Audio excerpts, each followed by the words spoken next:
জুলাইয়ের অভ্যুত্থানের বার্ষিকী দিনে কক্সবাজারের সার্জিস হাসনাতসহ এনসিপির ৫ নেতা নানান গুঞ্জন। জুলাইয়ের গণঅভ্যুত্থানের ১ বছর পূর্তির বিশেষ দিনে নাগরিক পার্টির ৫ শীর্ষস্থানীয় নেতা হঠাৎ কক্সবাজারে এসেছেন।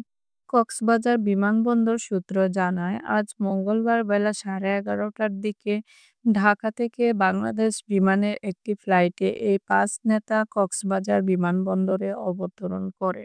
তারা হলেন এনসিপির মুখ্য সমন্বয়ক নাসির উদ্দিন পাটোয়ারী, মুখ্য সংগঠক সার্জিস আলম, মুখ্য সংগঠক হাসনাত আব্দুল্লাহ ও জ্যেষ্ঠ যুগ্ম সদস্য সচিব তাসনিম জারা।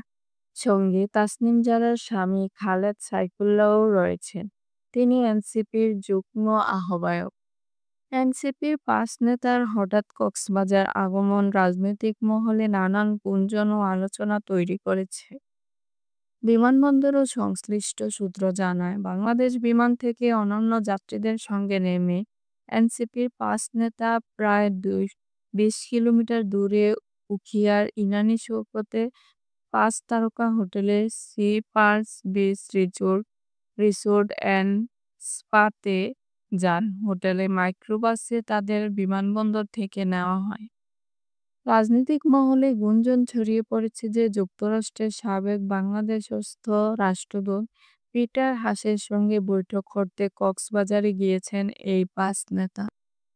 পিটার হাস বর্তমানে তরলীকৃত প্রাকৃতিক গ্যাস রপ্তানিতে যুক্ত মার্কিন বহুজাতিক কোম্পানি এক্সিলারেটর অ্যান্ড এনার্জির কৌশলগত উপদেষ্টা হিসেবে কর্মরত।